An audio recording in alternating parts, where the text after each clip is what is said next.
Welcome friends. आज हम explain करने वाले हैं captain America the first Avenger movie को, जो कि साल 2011 में आई थी। और इसी के साथ मैंने मार्वल की सभी मूवीज जो कि इस मूवी के पहले आई थी, उन सभी को भी काफ़ी अच्छी तरह से एक्सप्लेन करके अपने चैनल पर अपलोड कर रखा है। अगर आपने उन्हें अभी तक नहीं देखा तो जाकर देखिए। उन सभी वीडियोस की लिंक आपको इस वीडियो की डिस्क्रिप्शन में मिल जाएगी। तो बिना किसी देरी के चलिए शुरू करते हैं। मूवी की शुरुआत में हम कुछ सोल्जर्स को देखते हैं जो कि एक काफी बड़ी शिप के पास होते हैं, लेकिन उन्हें अभी तक ये पता नहीं चला था कि ये शिप आखिर यहाँ पर आई कैसे। और तभी कुछ सोल्जर्स उस शिप के अंदर जाते हैं, जहां आकर वो देखते हैं कि ये शिप काफी बड़ी होती है। और तभी वो बर्फ में जमी एक शील्ड को देखते हैं, जो किसी और की नहीं बल्कि होती है कैप्टन अमेरिका की। वही ये शील्ड और साथ ही ये शिप आखिर यहाँ तक कैसे पहुंची, इसके बारे में मैं आपको आगे बताऊंगा। जिसके बाद सीन शिफ्ट होता है पास्ट में, जहां हम 1942 के टॉन्सबर्ग नाम के शहर को देखते हैं, जिसे हमने थॉर की मूवी में भी देखा था। और तभी हम देखते हैं कि वहां कुछ जर्मन सैनिक आकर एक खास चीज को ढूंढने लगते हैं। और तभी वो उस चीज को ढूंढते हुए सीधा एक चर्च में पहुंचते हैं। और तभी उन सोल्जर्स का लीडर जॉन स्मिथ वहां आता है, जो कि उस चर्च के पादरी से कहता है कि मैं जानता हूं कि उस खास चीज के बारे में तुम्हें पता है। जिस पर वो पादरी जॉन स्मिथ से कहता है कि वो देवताओं की शक्ति है और मैं किसी भी हाल में तुम्हें उसे लेने नहीं दूंगा। लेकिन तभी जॉन स्मिथ उस पादरी से कहता है कि अगर तुमने मुझे उस चीज के बारे में नहीं बताया तो मैं उस पूरे गांव को तबाह कर दूंगा। ये सुनकर पादरी एक दीवार की तरफ देखता है, और तभी जॉन स्मिथ समझ जाता है कि वो चीज उस दीवार के पास है। और तभी वो उस दीवार के पास जाकर एक मछली की आंख को दबाता है, जिसके बाद वो शक्तिशाली चीज अब जॉन स्मिथ के हाथों में होती है। और जॉन स्मिथ जैसे ही उस बॉक्स को ओपन करता है कि तभी वो देखता है एक कॉस्मिक क्यूब को, जिसमें से काफी तेज रोशनी निकलती है। वही वो कॉस्मिक क्यूब मिलने के बाद जॉन स्मिथ अपने सभी सोल्जर्स को उस गांव में मौजूद सभी लोगों को मारने का ऑर्डर दे देता है। जिसके बाद सीन शिफ्ट होता है कुछ टाइम के बाद, जहां हम इस मूवी के लीड कैरेक्टर स्टीव रॉजर्स को देखते हैं, जो कि आगे चलकर कैप्टन अमेरिका बनता है। लेकिन इस टाइम रॉजर्स वर्ल्ड वॉर 2 के चलते सेना में शामिल होना चाहता था, ताकि वो अपने देश के लिए लड़ सके। लेकिन उस टाइम रॉजर मेडिकली अनफिट होता है, जिससे उसे काफी सारी बीमारियां होती हैं, और इसी वजह से उसे सेना में शामिल नहीं किया जाता। वहीं इस बात से स्टीव काफी दुखी होता है। और तभी उसके पास उसका दोस्त जेम्स आता है, जो कि सेना में शामिल हो चुका था। और तभी जेम्स स्टीव को बताता है कि कल उसे जंग के लिए इंग्लैंड निकलना है, इसलिए हम आज रात काफी ज्यादा एंजॉय करेंगे। और तभी जेम्स स्टीव को लेकर एक शो में आता है, जहां वो हावर्ड स्टार्क को देखते हैं, जो कोई और नहीं बल्कि टोनी स्टार्क यानी कि आयरन मैन के पिता होते हैं, जो कि वहां मौजूद सभी लोगों को ये बता रहे होते हैं कि बहुत ही जल्द हम ऐसी कार्स को बनाने वाले हैं जो कि हवा में उड़ेंगी। वहीं दूसरी तरफ स्टीव जेम्स से कहता है कि उसे किसी भी तरह सेना में शामिल होना है, क्योंकि वो भी अपने देश के लिए लड़ना चाहता है। लेकिन तभी जेम्स स्टीव से कहता है कि जब तक तुम मेडिकली अनफिट हो तब तक वो लोग तुम्हें सेना में नहीं लेंगे। और उन दोनों की ये सभी बातें पीछे खड़े डॉक्टर अर्चगिन भी सुन रहे थे। और तभी स्टीव को पता चलता है कि उस जगह भी सेना में भर्ती होने के फॉर्म भरे जा रहे थे। और तभी स्टीव वहां जाकर उस फॉर्म को भर देता है। और जैसे ही वो अपना मेडिकल टेस्ट देने के लिए जाता है कि तभी स्टीव को पता चलता है कि वो पकड़ा गया है, क्योंकि उसने फॉर्म में गलत जानकारी भरी थी। और तभी स्टीव के पास डॉक्टर अर्चकिन आते हैं, और वो स्टीव को बताते हैं कि वो एक साइंटिस्ट हैं जो कि आर्मी के लिए नए नए वेपन्स बनाते हैं। और तभी वो स्टीव से कहते हैं कि तुमने 5 बार फॉर्म भरा है, वो भी अलग अलग जगह से। लेकिन तभी स्टीव उनसे कहता है कि शायद उनसे कोई गलती हुई है। जिस पर अर्चकिन स्टीव से कहते हैं कि मैं तुम्हारा सपना सच कर सकता हूँ, लेकिन उसके लिए तुम्हें मुझे सब कुछ सच बताना होगा। और तभी वो स्टीव से पूछते हैं कि तुम कहाँ से हो, जिस पर स्टीव उनसे कहता है कि वो ब्रुकलिन से है। और तभी अर्चकिन स्टीव की फाइल पर A+ की मोहर लगा देते हैं, जिससे फाइनली अब स्टीव का सपना सच हो गया था एक आर्मी सोल्जर बनने का। जिसके बाद सीन शिफ्ट होता है एजेंट कार्टर और कर्नल फिलिप्स की तरफ, जो कि सुपर सोल्जर्स प्रोग्राम के लिए कुछ सोल्जर्स को चुनते हैं, और उन्हीं में स्टीव भी शामिल होता है। और तभी कर्नल फिलिप्स उन सभी को एक जोरदार स्पीच देते हैं, और उनसे कहते हैं कि तुम सभी की एक हफ्ते तक काफी कड़ी ट्रेनिंग होगी, और जो भी सोल्जर सोल्जर उस ट्रेनिंग में पास होगा वही हमारे सुपर सोल्जर प्रोग्राम के लिए चुना जाएगा। जिसके बाद हम देखते हैं कि उन सभी की अब ट्रेनिंग स्टार्ट हो जाती है। वहीं उन सभी की ट्रेनिंग कंप्लीट होने के बाद कर्नल फिलिप डॉक्टर अर्स्किन से कहते हैं कि उन्होंने पीटर को चुना है क्योंकि वो इन सभी से काफी ज्यादा ताकतवर है। जिस पर डॉक्टर अर्स्किन कर्नल फिलिप से कहते हैं कि जंग ताकत से नहीं बल्कि दिमाग से जीती जाती है। लेकिन तभी कर्नल फिलिप्स एक ग्रेनाइट की पिन निकालकर उसे उन सोल्जर्स के सामने फेंक देते हैं। वहीं उस ग्रेनाइट को देखकर वो सभी सोल्जर्स वहां से पीछे हट जाते हैं। लेकिन उसी टाइम रॉजर उस ग्रेनाइट पर कूद जाता है और सभी को वहां से पीछे हटने के लिए बोलता है। ये देखकर कर्नल फिलिप्स को भी अब यकीन हो जाता है कि उनके सुपर सोल्जर्स प्रोग्राम के लिए स्टीव ही बेस्ट है। जिसके बाद सीन शिफ्ट होता है जॉन स्मिथ की तरफ, जो कि एक साइंटिस्ट डॉक्टर जोलक के साथ मिलकर एक ऐसी मशीन को बना रहा था जो कि उस क्यूब की एनर्जी को कंट्रोल कर सके। और काफी मेहनत करने के बाद वो उस मशीन को बनाने में कामयाब हो जाते हैं। और अब जॉन स्मिथ उस मशीन की मदद से उस क्यूब की एनर्जी को अपने बाकी के जंगी जहाजों में ट्रांसफर करने वाला था ताकि वो इस जंग को आसानी से जीत सके। वहीं दूसरी तरफ हम देखते हैं कि स्टीव कार्टर के साथ अपने शहर ब्रुकलिन पहुंचता है।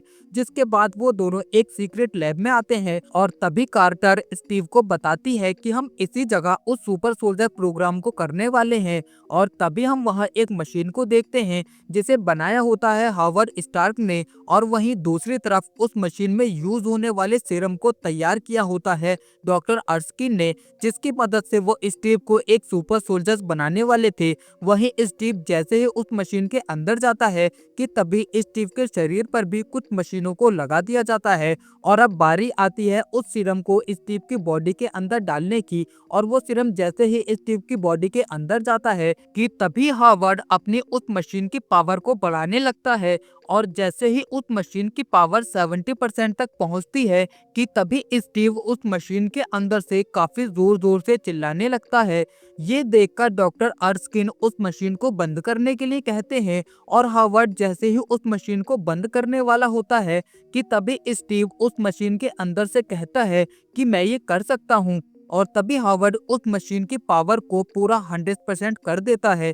जिसके बाद वो जैसे ही उस मशीन को खोलते हैं कि तभी वो सभी देखते हैं कि उनका ये एक्सपेरिमेंट सफल हो गया है। और स्टीव जो कि एक नॉर्मल लड़का था वो अब उनके इस एक्सपेरिमेंट की वजह से अब एक सुपर सोल्जर बन गया था, जिससे वहां मौजूद सभी लोग काफी खुश होते हैं। लेकिन तभी डॉक्टर अर्स्किन की नजर जॉन स्मिथ के एक जासूस पर पड़ती है। और तभी वो जासूस डॉक्टर अर्स्किन को अपनी गन से शूट कर देता है और उसी के साथ वो उस सीरम को भी वहां से लेकर भागने लगता है।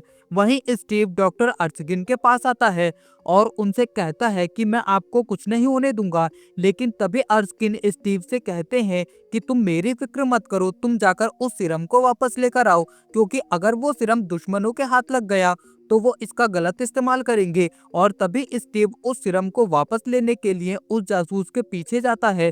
लेकिन तब तक वो जासूस एक गाड़ी लेकर वहां से भागने लगता है। वहीं स्टीव उस टाइम अपने शरीर में एक अलग ही एनर्जी को महसूस करता है और तभी वो काफी तेज स्पीड से उस जासूस का पीछा करने लगता है। वहीं वो जासूस पानी के अंदर मौजूद अपनी शिप में बैठकर वहां से भागने लगता है। लेकिन तभी स्टीव वहां आकर उस चोर को पकड़ लेता है और तभी स्टीव उससे पूछता है कि तुम कौन हो। लेकिन तभी वो जासूस अपने मुंह में मौजूद एक जहर की गोली को खा लेता है और जय हाइड्रा बोलकर वहीं पर मर जाता है।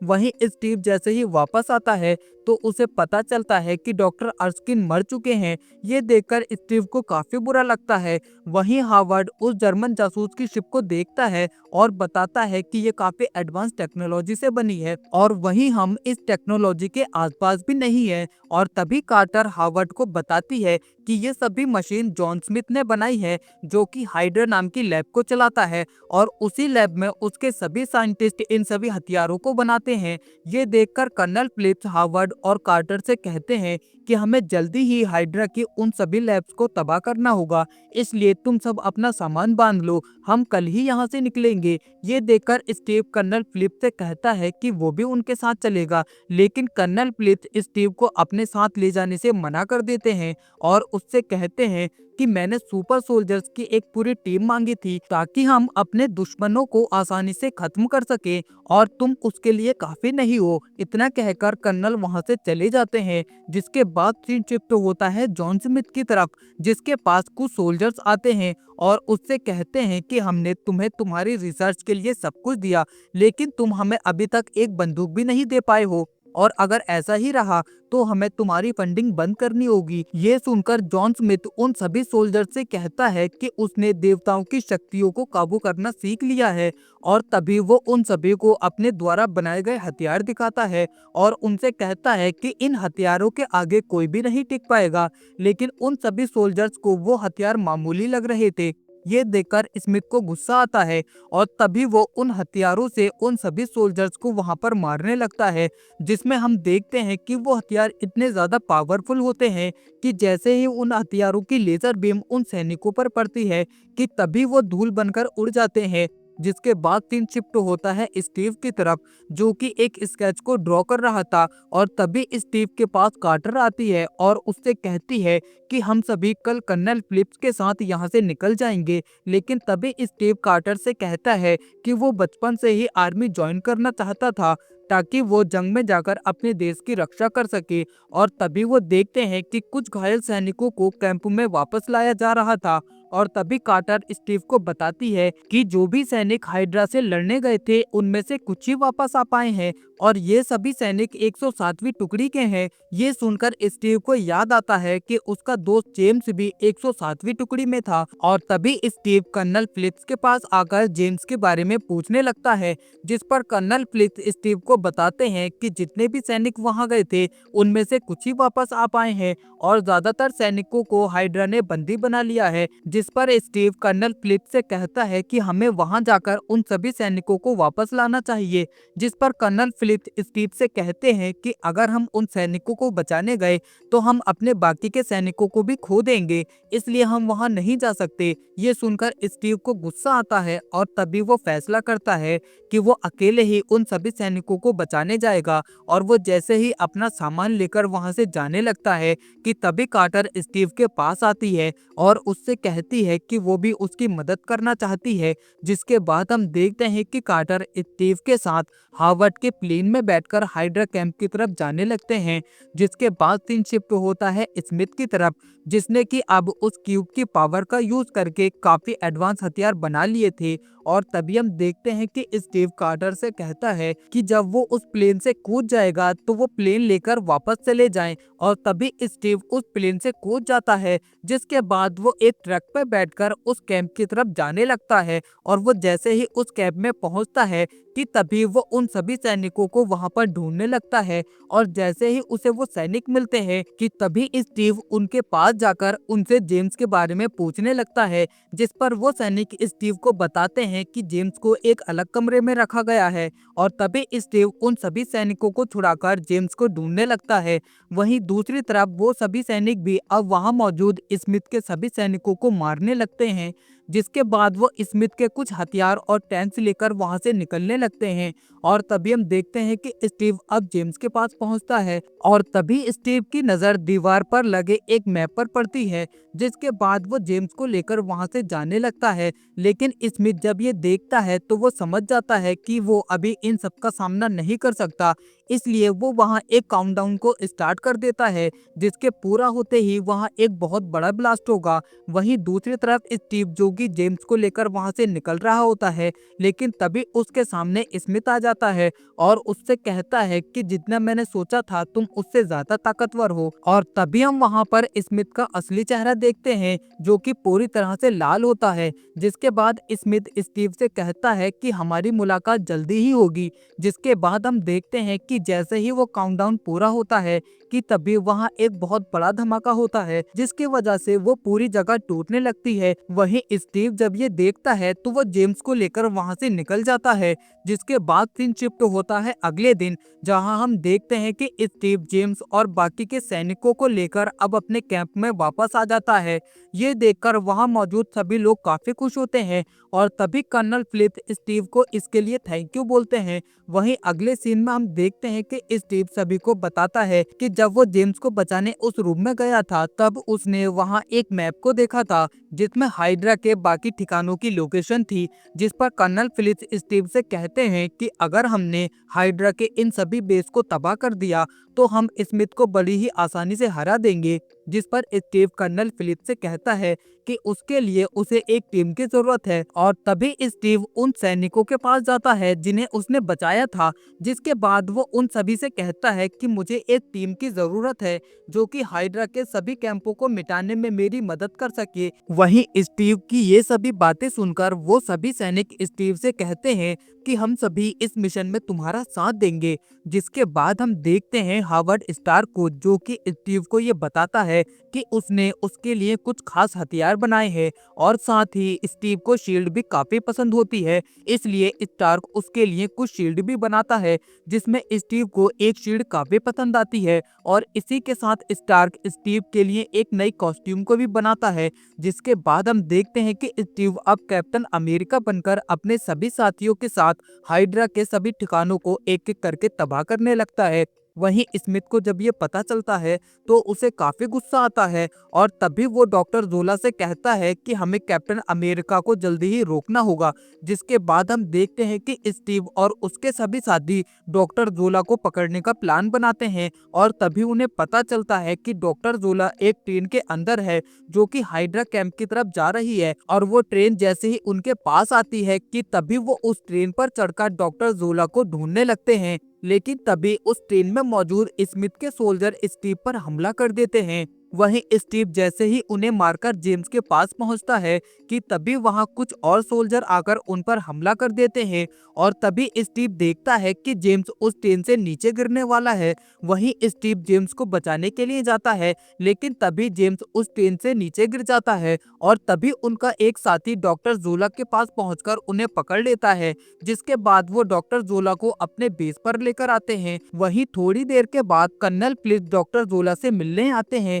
जिसके बाद वो उससे पूछते हैं कि स्मिथ का अगला प्लान क्या है और वो कहां पर हमला करने वाला है। लेकिन डॉक्टर जोला फिलिप्स को वहां पर कुछ भी बताने से मना करता है। जिस पर फिलिप डॉक्टर जोला से कहते हैं कि तुम्हारी वजह से कैप्टन अमेरिका का खास दोस्त मर चुका है, इसलिए अगर तुम्हें जिंदा रहना है तो तुम्हें मुझे सब कुछ बताना होगा। ये सुनकर जोला फिलिप्स को स्मिथ का पूरा प्लान बता देता है कि स्मिथ बहुत ही जल्द अमेरिका के बड़े बड़े शहरों पर मिसाइल से हमला करने वाला है। वहीं ये बात जब स्टीव को पता चलती है तो स्टीव फिलिप्स से कहता है कि इससे पहले स्मिथ हम पर हमला करे हमें उसे मारना होगा। जिसके बाद हम देखते हैं कि स्टीव अपनी बाइक लेकर स्मिथ को मारने के लिए वहां से निकल जाता है, लेकिन तभी स्मिथ के कुछ लोग स्टीव के पीछे लग जाते हैं, लेकिन स्टीव उन सभी को बड़ी ही आसानी से मार देता है। जिसके बाद वो स्मिथ के मेन बेस पर पहुंचकर वहां मौजूद सैनिकों से फाइट करने लगता है, लेकिन तभी वहां पर काफी सारे हाइड्रा सोल्जर आकर स्टीव को चारों तरफ से घेर लेते हैं।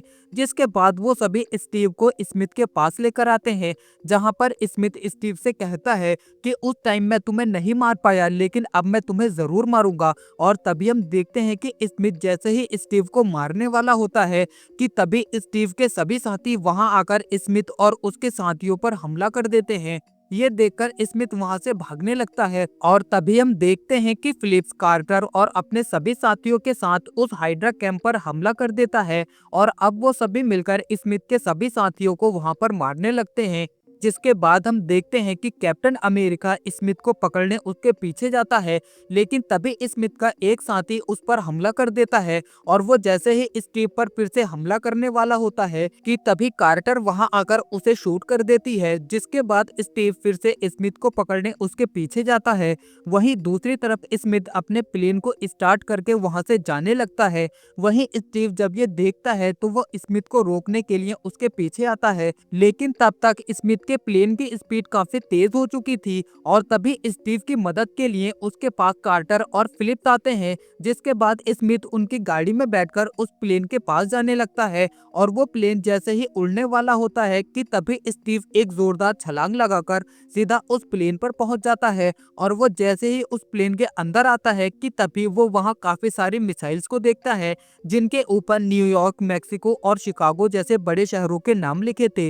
ये देखकर स्टीव समझ समझ जाता है कि स्मिथ इन सभी मिसाइल्स को उन शहरों के ऊपर गिराने वाला है और तभी वहां मौजूद स्मिथ के साथी स्टीव को रोकने के लिए आते हैं।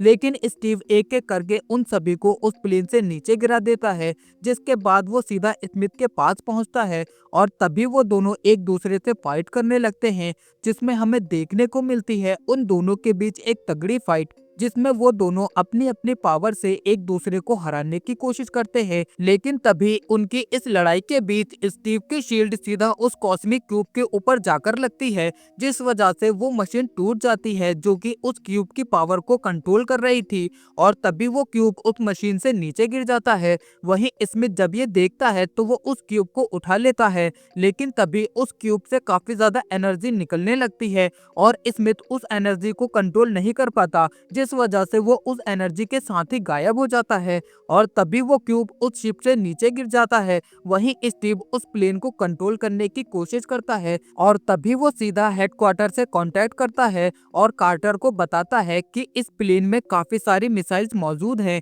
जिस वजह से मैं इस प्लेन को लैंड होने नहीं दे सकता, इसलिए मुझे इस प्लेन को क्रैश करना होगा। लेकिन कार्टर स्टीव को ऐसा करने से मना करती है और उससे कहती है कि हम कोई ना कोई रास्ता ढूंढ लेंगे। लेकिन तभी स्टीव कार्टर से कहता है कि अगर मैंने इस प्लेन को क्रैश नहीं किया तो हजारों लोगों की जान चली जाएगी और तभी स्टीव कार्टर को बाय बोलकर उस प्लेन को क्रैश कर देता है, जिसके बाद हम देखते हैं कि स्टीव उस प्लेन के साथ आर्कटिक में कहीं गुम हो जाता है।